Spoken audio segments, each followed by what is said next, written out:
Your next candidate is an entrepreneur who founded Venture for America, a nonprofit dedicated to creating jobs in cities with little job growth. The Obama administration called him a champion of change and a presidential ambassador for global entrepreneurship. From the great state of New York, please help me welcome Andrew Yang.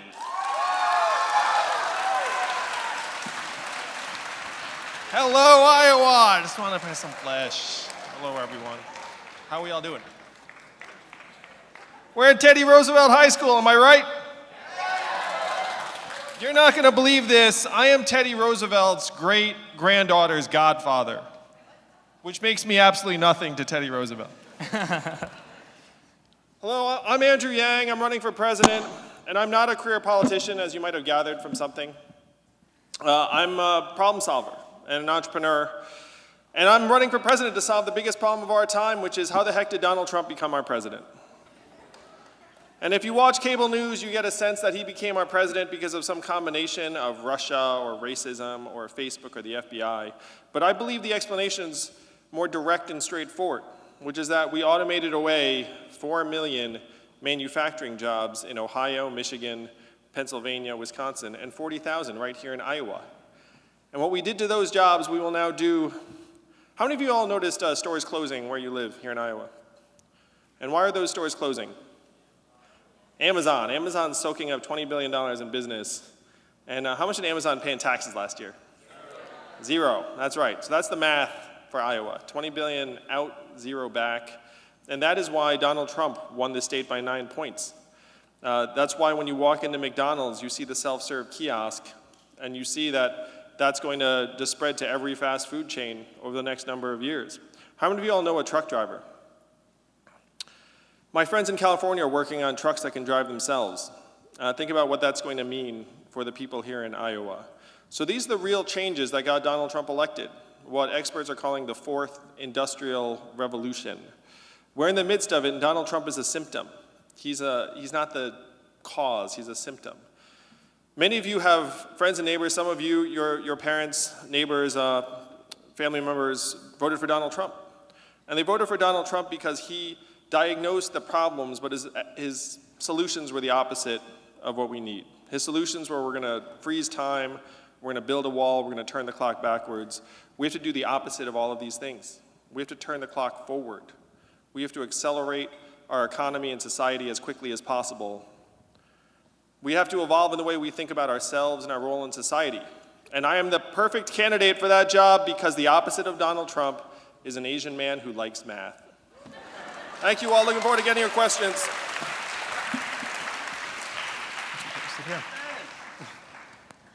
We're going to start off with the same question that every other candidate has had today. What did they say? We'll see in a little bit. When registering to attend this event, almost 57% of students reported that they'd be eligible to vote in the 2020 election, yet only 44% said that they plan to. If you win the Democratic nomination, what will you do to engage America's youth and increase youth voter participation? I get it. I'm running for president in part because I believe we have left the next generation, you all, a total disaster. And one of the rational responses to the fact that we're leaving you a disaster is to say, there's nothing I can do about it, I'm going to check out. Because the fact is, if you engage in our politics, it can be really depressing. It feels like people aren't talking to you, and you despair that your time and energy is not going to actually bear any improvement on your life, your way of life.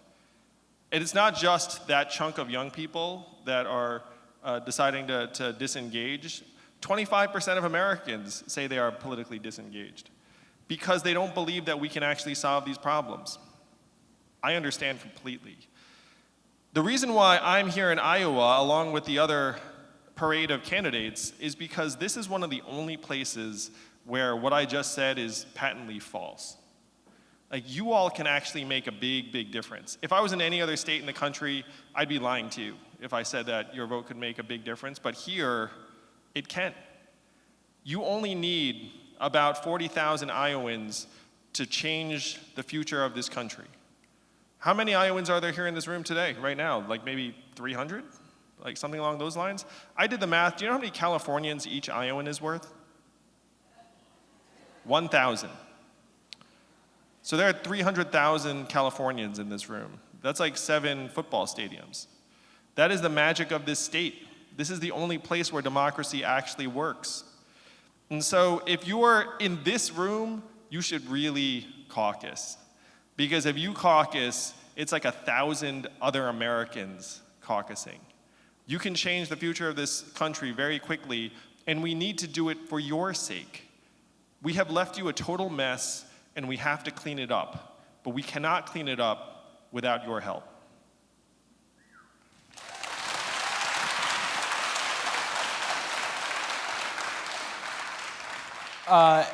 Your next question is going to come from the audience. His name is Dustin Hagler. He's a student at Hoover High School. Good morning. 8 deaths have been linked to vaping, and lawmakers are already proposing bans on e-cigarettes. How many kids need to die before there is serious binding action on gun violence, and what will you do specifically to save kids' lives? So this is a question about gun violence, not vaping. To be clear. I am for the gun safety laws that the vast majority of Americans are for, which is no military-style assault weapons, background checks, red flag laws, magazines. But I think you have to go much, much deeper. Because if you look at it, there's a whole chain of events that leads to gun violence. And the last 2 steps are getting the firearm and then using the firearm, which are things that we have to try and address. But then what is the cascade that led there? And so number one, you have to start in the homes, where why are so many of our families now stressed out? If you've heard anything about my campaign, you've heard that I want to give every American $1,000 a month. How many of you have heard that? Yeah, it's true. I want to give every one of you $1,000 a month. And the goal of that is to make our way of life stronger, healthier, mentally healthier, where if you have an adverse life circumstance, like you lose your job, instead of it being like an existential problem, it becomes something that you can deal with. So we have to try and make our families stronger. We have to try and make our schools more welcoming for different types of boys in particular, because we all know that where gun violence is concerned, 96% plus are boys. And our schools right now, if you come into a school and you're, like neurologically different, like one of my sons is autistic and has ADHD. And so if you come into school and the school is not well designed for that sort of learning profile, then you can easily feel marginalized and bullied. And at the very, very extreme, you could wind up doing yourself harm or doing someone else harm. So we need to focus on the gun laws and try and reduce the supply. I would be for a voluntary buyback of guns. I would be for trying to upgrade the guns themselves so that they actually can only be fired by the owner. So if a kid gets his hands on them, then they won't fire. There's very heavy paperweights. But I want to go deeper. I want to go towards mental health, what's happening in the families, what's happening in our schools, and try and help boys in particular go from being strong boys to strong men. And that's the progression that we need to help people make. So a few months ago, you were at another forum where you were asked a question about accidental shootings and you became emotional. Senator Sanders was here just now, and we asked him about whether or not he would vote in the future to hold gun manufacturers liable for accidental shootings. Is that something that you would support? Oh yeah, I totally would. Because right now the rough truth is that when there's a mass shooting, gun manufacturers' stocks will actually go up because their sales go up. Because gun owners are concerned that regulation is going to come, so they all run out and buy guns. So you're not going to believe this, but mass shootings are actually good for business for gun manufacturers. And so their incentives to try and curb those shootings are very, very low. So the goal is to try and, how many of you, I know some high schools now have economics. How many of you have studied economics, or some of you are college kids and the rest of it? Do you know what an externality is? So an externality is a cost that is happening, but it's happening outside of the company itself. And so that's what these gun deaths are to the gun companies. Like, I sell you the gun, and then if you shoot someone with it, then no skin off my back. So if you say to the gun manufacturers, hey, if your product gets used to kill an American, we're going to fine you, then all of a sudden that's called like internalizing the externality. And then their incentives actually become much more aligned and appropriate. So I would be all for fining gun manufacturers if they are helping make us unsafe and leading to the shooting deaths of Americans in a way that we could prevent. Your next question is going to come from Catherine Owens. She's a student here at Roosevelt High School. I'm going to stand if that's all right. Go ahead. Hello. How do you plan to deal with increasing issues in youth mental health in the U.S.? We have a mental health crisis in this country. I'm very passionate about trying to help address it. My brother is a psychologist, to give you a sense. And I know out of 100 Americans that need treatment, probably only 5 to 10% of them are actually getting treatment right now. And there's a stigma attached to it that even though you think it's like, oh, you know, I shouldn't feel that stigma, but most people, when they're actually in that situation to seek help, a lot of people will resist doing so. So we have to make it so that you all feel comfortable seeking help.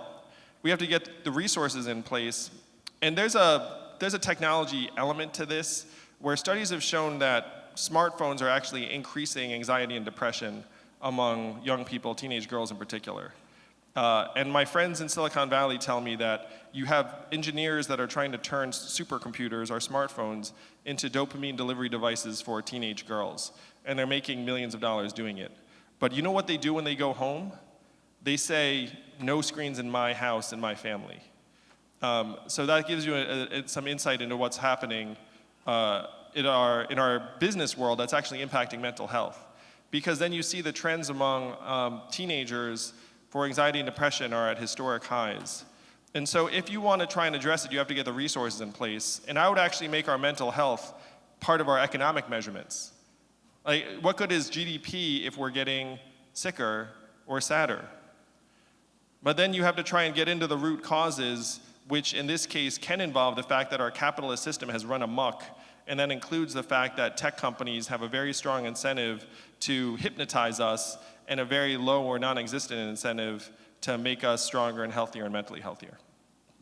So you were talking about resources, but where would those resources be? Would it be in schools, in the workplace, somewhere else? Well, there are so many people that want to become therapists, counselors, psychologists, psychiatrists. There's no shortage of people that want to go into those fields. But we're artificially constraining the supply of those people through the way we're educating and training them. It's very expensive in many cases to try and seek that training, and you have to be some genius at tests to get into some of these programs. So what I would do is I would try and expand the supply over time of psychologists, counselors, therapists, social workers, and people that make us stronger. And I would reduce the cost of, I have many friends who are social workers, and I'll tell you, like, it's expensive to become a social worker, and then when you become a social worker, you don't get paid that much.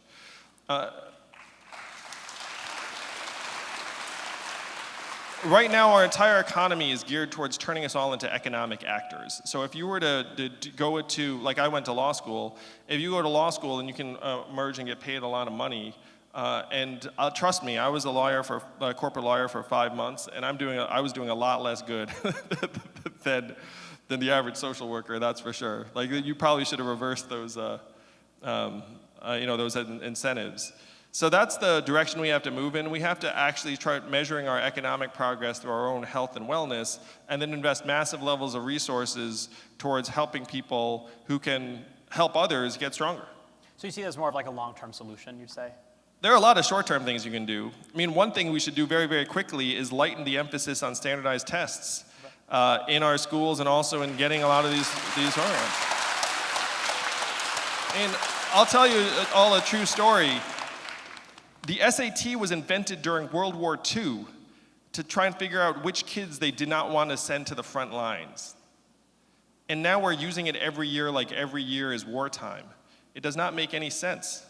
And it's artificially constraining the supply of people who want to do good in our society. It's bludgeoning so many kids to feel like, oh, I guess I'm not supposed to do certain things because what, the stupid test tells me I'm not supposed to? It really does not make any sense.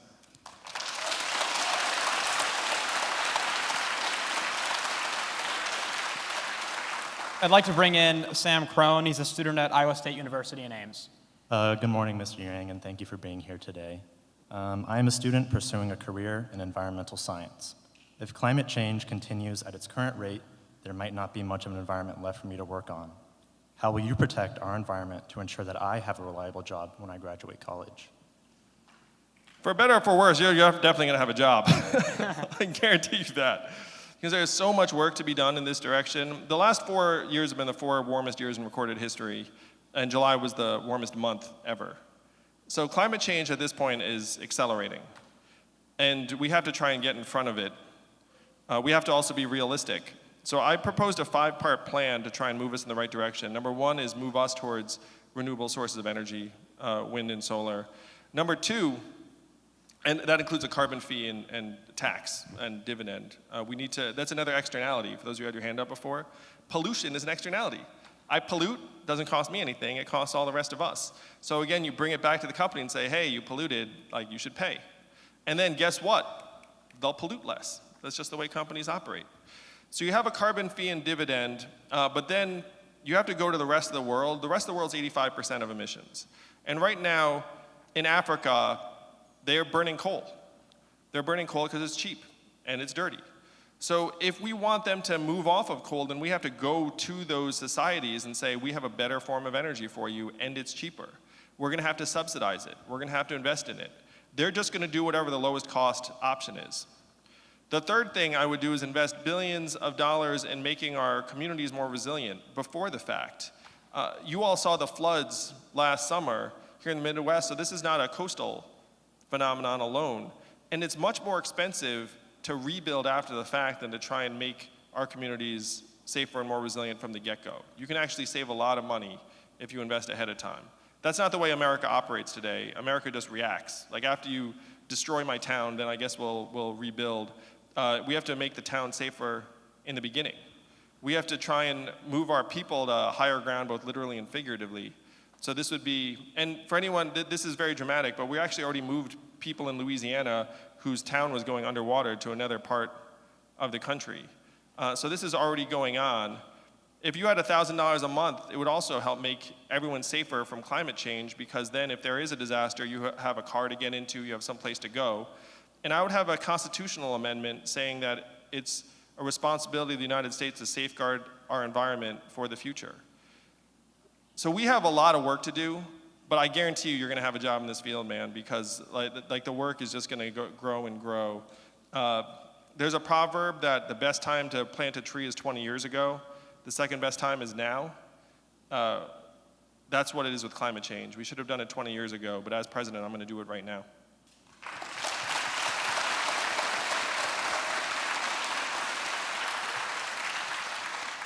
Your next question is going to come from Taylor Kahn Perry. She's affiliated with Student Voice, a national nonprofit focused on empowering youth. She's a student at Georgetown, where you were last week, and she flew all the way here to ask you this question. Really? Yes, it's good Did to you see see me last week again too in Georgetown? in the gym. I heard about it. I heard you were That's at our fine. student gym. Yes. So my question is, will your administration commit to providing funds for deeper learning initiatives like social and emotional learning and arts education? Oh my gosh, yes. You came all the way to ask me that question? I am so on board. We need to get much, much deeper about the way we educate and learn. And I feel like I'm going to take digs at like our current educators, who I love. I love teachers, I love educators. I met the superintendent of the schools, he seemed phenomenal. But we need to try and make school more relevant for our young people. Because right now there's this sneaking suspicion that a lot of the stuff we're teaching you could just look up on your smartphone. And so then the part of you is like, hey, is this what I need to be learning? And we're preparing you for an economy that is evolving very, very quickly. So we need to go much deeper. We need to have psychosocial and emotional learning. We need to teach resilience, positive psychology. Meditation works very, very well for a lot of people. These are things that we need to try and bring to our educational institutions to humanize them. Because right now we're preparing you for an industrial economy that is evolving very, very quickly. Is there anything else I can add on that? Because I love that so much. I'm very into it. Oh, thank you. You know, I also want to say I would want you all to learn financial literacy as well. But But one of the things I've learned over time is it is impossible to learn financial literacy if you do not have money. What I mean by that is like it's abstract. So you teach me about compound interest and time value of money. I do not care until you give me money. And then after I have money, then all of a sudden I start listening. I start caring. So it happened to me. I have an economics degree. I still didn't understand it until I started working and made some money in my 20s. I went to college for it, and it still didn't sink in until you actually have it in your own life. So under my administration, everyone starts receiving $1,000 a month, and then we teach you financial literacy in high school, and you would actually learn it because you have money, like real money to invest.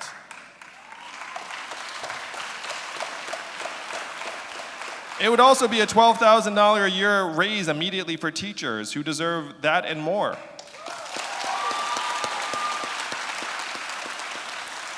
And for anyone who thinks that this is too good to be true, we can do it because I'm standing in Iowa. All it takes is 40,000 Iowans, and then this vision of a trickle-up economy takes fire, and we can totally change the way we operate in this country. Your next question is going to come from Hunter Anderson, clearly a Yang fan. He's a student here at Roosevelt High School. Hunter? That's so fun, Hunter. What is your plan for the future of American space travel, and how does that fit with your principles regarding the use of fossil fuels, which is heavily relied upon in the space industry? So I'm not sure how many of you saw that I was endorsed by Elon Musk last month. You guys see that? So I have visited SpaceX and seen the future of space travel. And right now, we're at a time in American history where private industry is doing a lot of things that used to be done by government. So we have all seen the Apollo 13 movies and all of that stuff where it's like a bunch of noble government engineers and physicists designing all the stuff. That has all now moved over to SpaceX and Blue Origin and these other firms. And so I'm very, very optimistic about the future of space travel because I've met people who are working on it directly, and they are so passionate. They're working on it for the good of the species. They have hundreds of brilliant people working alongside them. And just because they don't work for the government doesn't mean that they're not working incredibly feverishly hard. And the way they're designing these rockets does not necessarily mean that we're going to be using tons and tons of fossil fuel to get people into space. I mean, right now that is what we're using. But there are other things that we can use that would provide the same levels of energy that we need. And it's one of the things that I know Elon and the other people that I'm on a first name basis. Elon, you can text him right now.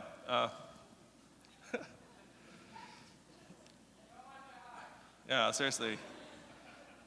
I know that Elon feels very, very strongly that, and it's one reason why, his other projects, obviously Tesla, which is trying to move us towards electric cars to lighten our dependence on fossil fuels. So they're very much linked together. But we can do it, for sure.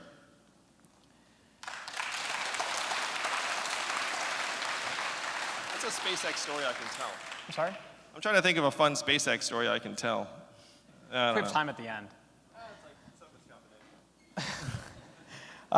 Your next question will come from Runal Patel, a student at Drake University here in Des Moines.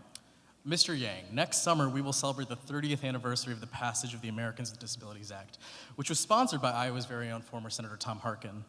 If elected president, what will you do to help students with disabilities gain equitable access in both school and the workplace?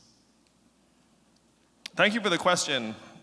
To me, it's imperative that we provide for people who are differently abled. And again, I have a son who's on the autism spectrum who in some classifications would be considered disabled.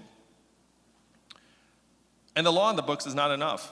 I mean, a lot of what happens with politicians, and this is one reason why a lot of you have checked out on politics, is that you have this instinct that you change the rule, and then that does not actually necessarily change the lived reality of the people it's meant to. So the ADA, the Americans with Disabilities Act, is an example. Rules on the books, but then you go to places, and there are all these places that are not accessible, that theoretically should be accessible. And the reason for that is that those establishments or institutions don't want to spend the money to make themselves more accessible. And that if you have a situation where you have scarce resources, you say, you know what, I'm just gonna let that one ride, and then if someone brings an action against me, I'll like pay the fine or figure it out then, or do it. Like that's just the system we're in. So a lot of what we have to do is try and remove that choice from these institutions and say, look, here are the resources, and then complying with the ADA gets much, much easier. The biggest lie in American life right now is that we don't have the resources. We are the richest economy in the history of the world, $20 trillion and counting, up $5 trillion in the last 12 years. The problem is that we've put this mindset of scarcity on many of our people in our institutions where they look around and say, I don't have the resources to provide for differently abled Americans. And after we reverse that and say, look, there are plenty of resources to go around, then we'll be able to make real change on the ground and enforce some of the laws that we already have on the books.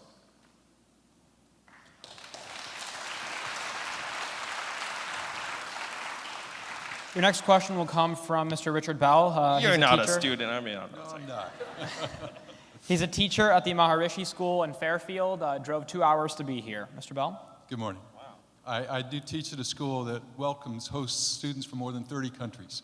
So I've seen firsthand the value of immigration and diversity in a school. My question for you is, how would you manage the flow of immigrants at our southern border? I'm the son of immigrants myself, and I obviously have the same experience you do, where I think immigrants are very, very positive for our country. The southern border, to me, this is another emblem of where we have rules on the books that we're not actually able to enforce in a real way. So we have asylum application procedures, but in real life, there's a shortage of asylum judges and adjudicators, there's a shortage of facilities, there's a shortage of case managers. And so then when you come across the border and you want to have an asylum hearing, you have a 12, 15-month wait. And so we're not actually able to enforce the law as it's written. The first thing you do is you put an end to this inhumane detention and separation of families, and that's something we can do immediately.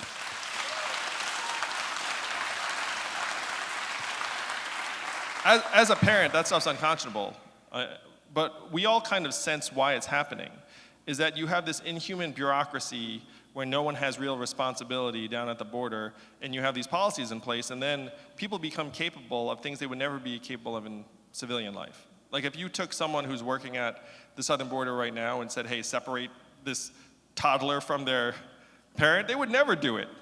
But then in this circumstance, they say, well, I guess it's my job, and I guess this is the policy, and I guess I'm in this facility, and then you do it. So what we have to do is we have to put the resources to work to actually live up to what our policies are. Say, look, if we have a shortage of judges, then we need to hire many more. We need to put the resources to work so that there are case managers, social workers, and facilities, and then put ourselves in positions that we can actually reflect our values at the southern border. It's a big investment, but if you're not going to build a wall, am I right? You're going to build facilities so that you can actually process people the way our laws are written. Thank you. Now for your final question today, let's get a bit This more. can't be it. Let's get a bit more personal. In either your professional or personal life, who has been your hero and why? This is going to sound kind of trite, but it really is my parents, because they immigrated to this country with nothing, just worked very, very hard. My father grew up on a peanut farm in Asia with no floor. He managed to get from there to this country, where he generated over 69 US patents for GE and IBM. So that, to me, was always this incredible arc. And he worked at IBM. I asked him when I was a teenager, I said, how much money do you get when you get a patent? And he said to me, $200. And I said, well, that doesn't seem like a lot. And then he said, well, I also get a salary to educate and clothe and feed you and your brother. And I said, oh, I get it then, I understand. And to me, there was something very noble about what he and my mom did, because they just came and just worked their butts off all the time. And then me and my brother looked up and were just like, and you know, frankly, I was like a fairly normal kid, so I'd just be there playing video games and like doing whatever I was doing, and then occasionally they'd be like, you know, why are you so lazy? Why don't you like do something? And of course, as a teenager, I was like, shut up. You know, let me get back to my level. But then you end up internalizing it and living up to it in ways that you might not have anticipated when you were young and didn't truly understand. So it's a little bit trite, but I would say my parents. Now feel free to take a minute to offer closing remarks. Thank you, Roosevelt High School. Thank you, Iowa. You all are incredible. What does MATH stand for? Make America think harder. That's right. We have to let our fellow Americans know that it is not immigrants that are causing these problems. It is technology and an evolving economy. This is the story we have to tell, because right now our fellow citizens are confused. They don't really understand what's happening. You have Donald Trump telling a certain story, and it worked here in Iowa. It worked on many, many of our fellow citizens, tens of millions of them. We need a different story. And this story is the most powerful because it happens to be the truth. That we're in the midst of the biggest economic transformation in our country's history. It is pushing more and more Americans to the side, and it's making it impossible for us to solve the problems of our young people. We have a political system that does not work for you all at all. It doesn't. That's why some of you are checked out. One of the things I'm championing is I want to lower the voting age to 16.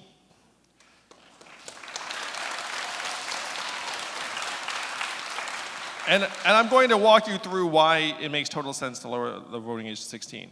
Number one, the younger you are when you vote, the more likely you are to vote throughout your life.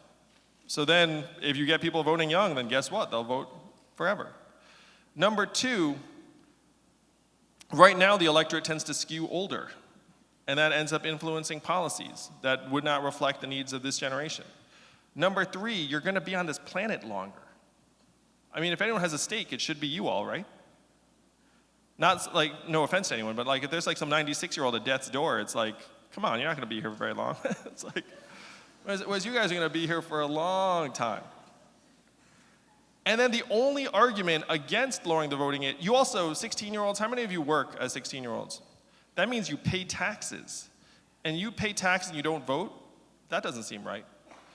The only counter argument to having 16-year-olds vote is that you somehow don't know that much about politics. To which I'd suggest there are a lot of Americans who don't know that much about politics. They're called low information voters. That's actually the technical term for it. And it's not like we're giving people a pop quiz when they show up to the polls. You know, it's not like, hey, did you study for this vote?